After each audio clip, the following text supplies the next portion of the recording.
Okay, so now we're going to look at question 3 here. If you want to pause your computer screen and read it, and that way you can read the whole question.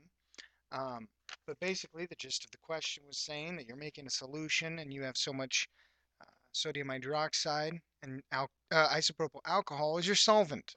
Gives you its density and also the amount of isopropyl alcohol, so its molality and molarity of the solution. So as with every problem, let's always start by writing out what we know. Well, we have 8 decagrams of sodium hydroxide, which is NaOH. Okay.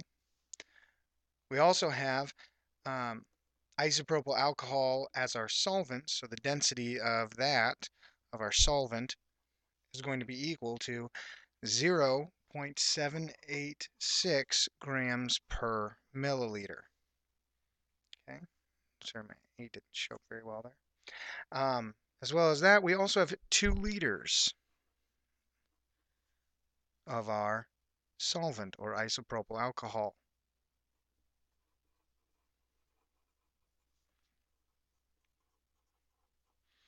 Okay, so why don't we start out with, we need to do both molality and molarity. So we have to remember again what is what. So molality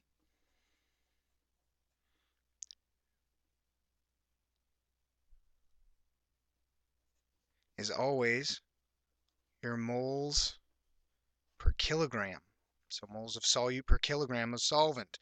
Molarity, your big M, is going to be moles of solute per liter of solvent. Okay, well, let's take a look at this. I mean, we don't have our, if we identify our solute and solvent, it even says in the problem that isopropyl alcohol is our solvent. That means that our sodium hydroxide is our solute. Well, in fact, we don't have our solute in moles yet, so that doesn't really matter for either of these quite yet. But do we have our solvent already in either kilograms or liters? The answer to that is, well, yes, we have it in liters already, so it might be easier to start with molarity. So let's go ahead and start with molarity. First and foremost, we need to change our 8 decagrams of sodium hydroxide into moles. So if we do that, we'll start with our 8 decagrams. Okay. Now, our 8 decagrams needs to first go to grams, because every time we want to go to moles, remember we need our molar mass. And molar mass is always in grams per mole. So, for every 1 decagram of the sodium hydroxide, we have 10 grams of the sodium hydroxide. Gets us to the grams. We're not quite done yet because we need to go to moles. So we look and we find our molar mass of sodium hydroxide. When you add that up, the 23 from the sodium, the 16 from the oxygen, and the 1 from the hydrogen, again, you get that from the periodic table, that ends up giving you 40 grams per mole. So now we can put our 40 grams per mole in here. And again, we want the grams of sodium to cancel. So it's 40 grams of sodium hydroxide on the bottom and 1 mole of sodium hydroxide on the top. Since those cancel out, now it's just a matter of multiplying it out. When you multiply this all out, you end up getting 2 moles of sodium hydroxide. So you have 80 on the top, 8 times the 10, and then you have the 40 on the bottom. Gives us 2 moles of sodium hydroxide. Okay, so we've already got our 2 liters, so when we calculate that, well, our molarity is 2 moles divided by 2 liters, which ends up giving us a molarity of 1 mole per liter, or 1 molar. That's our first answer. Well, now we need to calculate our molality. And if you'll remember, the only time molality is going to be the same as molarity is when your solvent is water. So is our solvent water in this case? The answer that I'm hoping you are said in your head is no, it is not water. So now what we would want to do is we need to go through and somehow get this 2 liters to a mass. Well, do we have any information on here that can help us get 2 liters to a mass? If you look, you'll see that yes, we do. We have 0.78 grams per milliliter. Well, that's the density. That is how you go between the mass and the volume of a substance.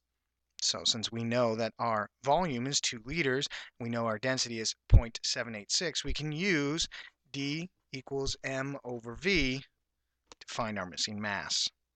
So let's go ahead and plug the density in first. Well, that's 0.786, and that's going to be in grams per milliliter. Now, can we put our volume in as it is? I'm hoping again in your head that you said no, because if you look, our volume is in liters. What is the bottom unit for the density? That is in milliliters. So instead, we have to convert our 2 liters to milliliters. There's 1,000 milliliters for every liter. That means 2 liters is 2,000 milliliters. Okay, and then what we're solving for is our mass.